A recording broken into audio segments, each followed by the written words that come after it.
Alright, let's talk about High Frontier Colonization. The Great Expansion, which fills up your box. You don't get a box with the expansion. Well, you're okay if you didn't have the original expansion, but with the original expansion, it gives me an extra space that I don't really need.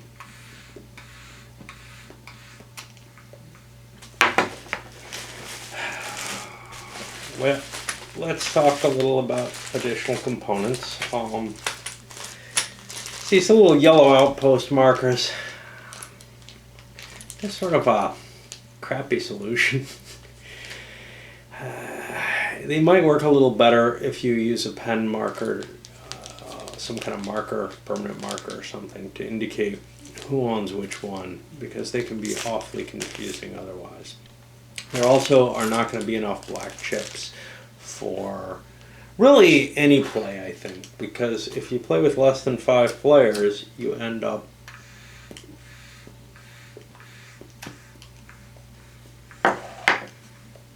with broken minds if you play by the rules. Now, I think I would have done better to play with less than 5 players. This ended up being too much for me. Too much in a sense that I could just see it was going to go on and on and on, and maybe because I couldn't come up with a reasonable strategy to get out to the harder areas of the solar system. But no matter what, it's going to take a long time to run out there. I don't think it's a small addition the way the rules try to make it sound like. They make it sound like it's going to be a couple more hours. To what's a moderate-sized game, I feel like it was going to more than double the length of the game. And it was just, in part because I was just blundering around, but in part because it's just hard to get out to the areas you need to get to for what you need for adding the futures expansion, the endgame expansion. Component-wise, the fact that you have to print this sucker out kind of sucks, or cut your rule book apart. That's not something I'm thrilled with. I'm very unthrilled with the fact that this is an updated expansion. It's significantly more than the original expansion, which really belonged in the original game as far as I'm concerned.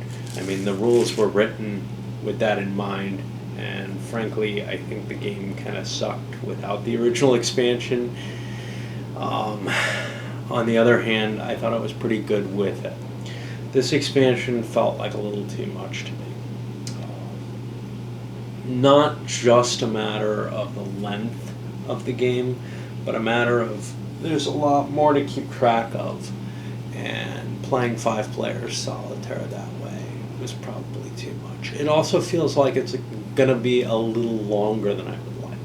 It's kind of strange because both the original game and the expanded game felt like they were a little too short. They ended just as you were beginning to get all your goodies working. This one, I don't think anybody's going to say it's too short. I just really don't. And the Interstellar Solitaire has to be longer yet. I don't know. Playing something like that might get you in the position where you can play regularly.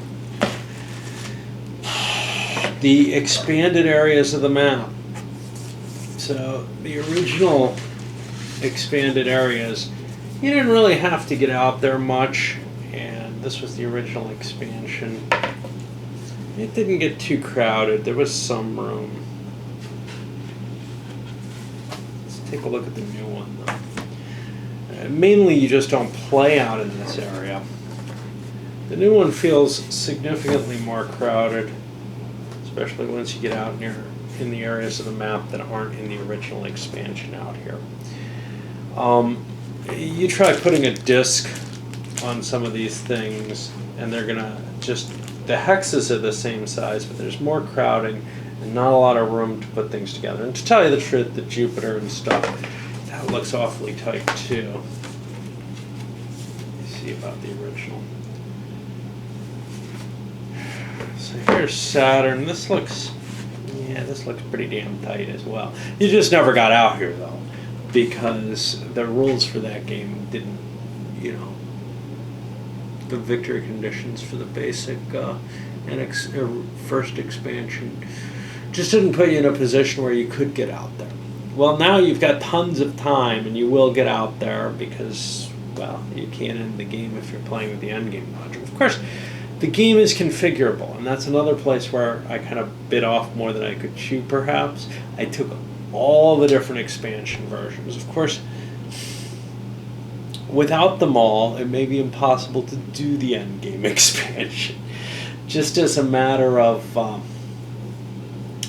sure, each freighter has one future on it, and each Burnal has one future on it. Do the Burnals? No, each thruster has one. The Burnals do not. But there's enough of them for each player to get one card. So it's going to be very, very difficult. You're almost forced into the future you picked there. By adding the colonists, you add a bunch more potential futures. And that's kind of where I guess they come in value. And I'll tell you, some of the futures require that you have some of the other cards present. And it's not going to make sense to do the endgame without the Burnals. So basically, the endgame module can't be played without at least most of the other modules in play. And if you're not playing with the endgame module, you may have some neat little nifty pieces that you can use. Freighters are kind of cool. You can certainly use them right off the bat. The Burnals, you can use them off the bat. The gigawatt thrusters, you can use them off the bat. You probably won't be able to upgrade them or the freighters if you're not playing with the endgame module. But then you're going to be in the same situation where the game's going to be too short, by my feel. I've played that a couple of times. I've played the base game a couple of times, and I always feel a little cheated how quickly it ends. And I was hoping this would hit kind of a sweet spot. It doesn't feel like it gets it. Anyway, my point about the map here is, if you like the game, you want the poster map. I didn't get far enough to test out to see how much of a pain in the ass the missing sections of the new map were there. Certainly, some key elements that I needed were present. So it was largely playable with the poster map. There might be a couple of things that you have to kind of import from the expansion, second expansion. Well, first expansion. Who knows what to call it? It's the second edition of the expansion, and it adds a whole hell of a lot more than the original first expansion did.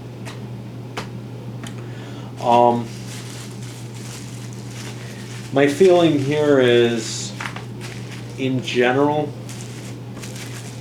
you probably don't want to play with too much of the new stuff. If you're like me, you simply won't be able to keep track of all the information that you have to reach the goals that you're aiming for in the game. On the other hand, I like the game a lot with just the original expansion. And you need this to play that. But it does feel a little short. I guess what you could do, there are probably ways to kind of figure your way around it and make the game a little bit longer than the original expansion. For example, you could put it to, hey, instead of 4 futures in the 5-player game, 2 futures. Because to tell you the truth, making 4 of those, it's going to be real damn tough. The problem, of course, with that is, let's say it was just the 1 future. The first guy who gets one, bang, it's over. They won. If only a couple of people can make it, or pretty much. I mean, the victory point bonus for the futures is so high, especially the early ones at 12 points, so high that it's going to be really hard, I think, for players to catch up with that. Whereas if you've got to wait for 4 of these to come out, well, that 5-point bonus last future probably is still enough to keep somebody who's doing well point-wise otherwise in the game. The only thing that I see, though, is it's more likely that somebody who went for the early future is going to get the second one rather than 2 people, rather than 4 of the 5 players getting the future.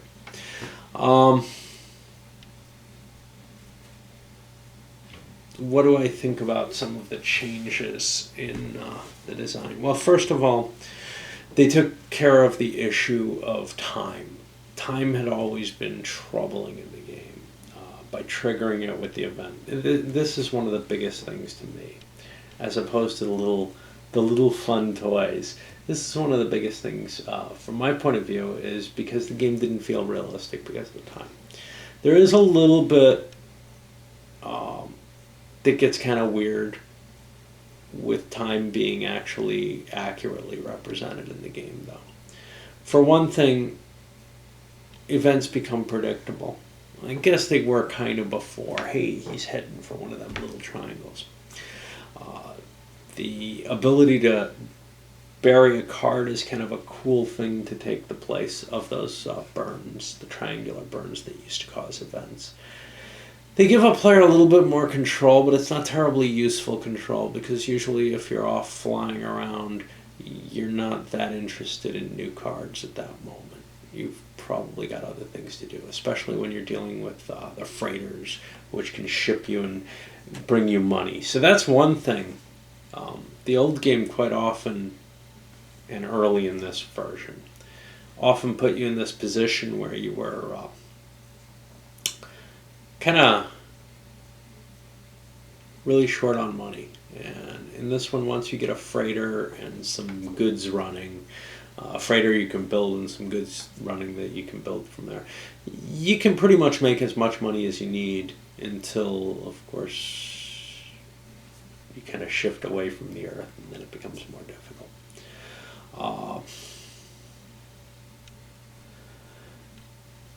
The fact that player powers disappear if you're in anarchy or war, that kind of screws with my mind, just in the matter of not being easy to remember. The game has also got a lot of really painful to remember issues, and that's just part of the design of the game in a lot of ways, which is that, you know, you have to worry about, hey, do I have enough radiators on this ship? How's my thrust work? You end up with this huge, not just optimization, but even, is it possible to do this? Kind of like a scheduling optimization problem. Is it even possible to get what you're supposed to do here? Can you get to the planet that you're thinking about getting to? That's particularly hard if you're not just focused on one player. So doing this multiplayer solitaire is always kind of a difficult thing for me. But because it is very pulsed, it's not like, you know, you set up your rocket, you launch it, you fly it out to where it's going, you make it back, you do that all at once. No, instead you're taking one little action, one little action, one little action. And then when your rocket's in flight, you can't just fly it all the way there. So you've got to kind of have each person's plan in mind, and that really doesn't work well for the way I play things solo. It also doesn't work terribly well for the way I can kind of focus during a normal game, but that's, you know, that's my problem. Both of them really are. You know, the game's not designed for this multiplayer solitaire idea that I like to do. But it pushed me a little beyond my limits, I think. The actual modules, I found the colonists almost useless early on. I would just keep looking at them and saying, well, I'm not advanced enough to really need these. I don't have the advantages that they help with here, here, and here, you know. And as such, they were kind of the stack that didn't get used. Now, of course, I kind of cheated or changed the rules in terms of, and I've done this every time I've played, in terms of giving you all the supports, even the supports your supports generate. And that's probably speeds up play a little bit by giving you more cards, by moving money a little quicker between players. It gives more opportunity for cash. However, it does make the colonists even less valuable because they come with no supports, and some of the other equipment you look at it and you say, oh, it's just a solar sail, you know. I buy this, I'm not going to be able to exchange it for a lot of money. So those don't get picked up early, although I don't know how much value there is to things that you pick up and then dump. It's just, you don't end up with, I guess, extraneous colonists that you can say, oh, you know, I can use this. I'll put this in my not sell pile for a while. Although we saw people buying colonists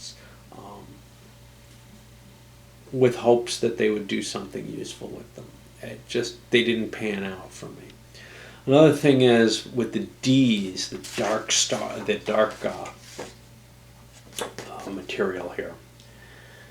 That is now a specific type, and there's a very few cards that actually use it. So it's become kind of boned territory. Planetoids and such, not that are D class. Pretty much you're not interested in them unless you have a D card that you want to convert, and those are pretty rare. They've just been added to the new decks, which is part of the issue.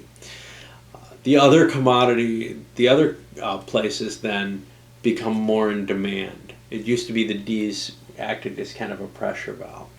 I think it's kind of cool that you can produce multiple items at the same factory. You can just keep chugging stuff out.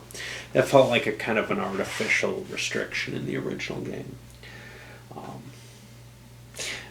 I don't really have a lot to say. I can't even say if I actually really like the game or if it's unplayable for me. It was a lot of fun to begin with. High Frontier is a lot of fun, the original. But it came around to just becoming way too much of a chore after the piles of cards in front of each player got a little too big. They had too many things to try to figure out. It was too hard to decide, to remember what my actual rocket's supposed to be.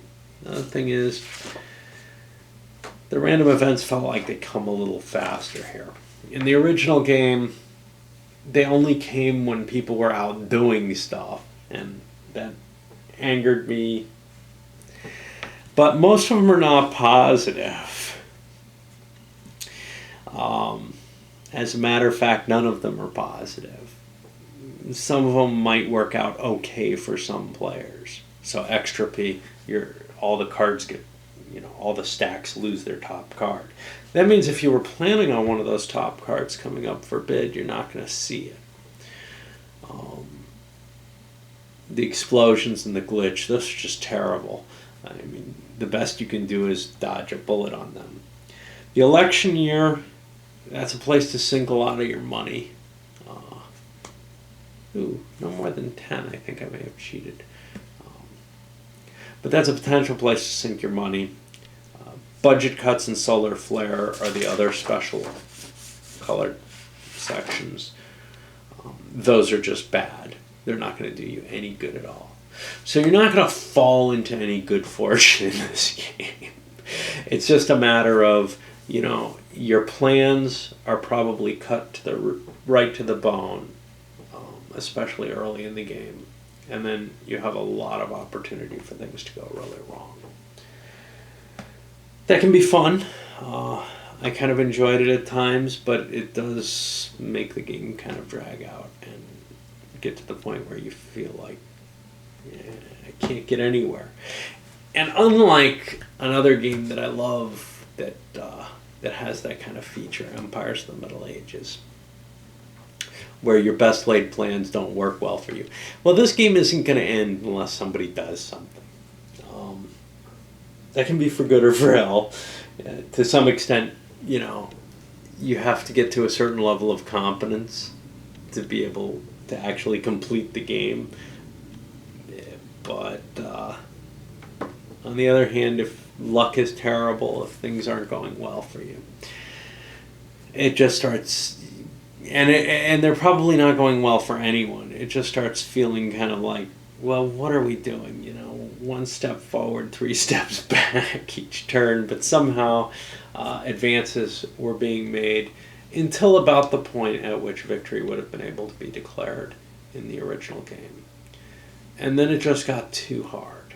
It just got too hard to get out there. It looked like it was going to take too many turns. There were no good plans that came to my mind, at least. They may exist. I assume they do. But unlike, this left me with a taste more like the basic game did. The first expansion gave me this feeling of, oh wow, I really enjoyed this and I want to play again. This expansion has left me more with that first game's feeling, which is I don't know what the hell I'm doing at all.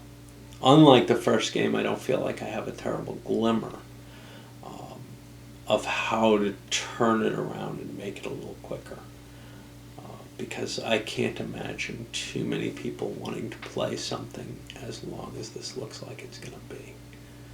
And I'm not sure there's any way to make it quicker. There are some of the gigawatt thrusters can run you out someplace pretty quickly, I guess.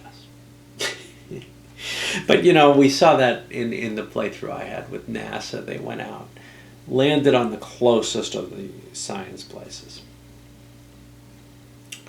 had to decommission some of their tools, and I mean, there's no guarantee that you couldn't manage to say get the pieces back together where you landed.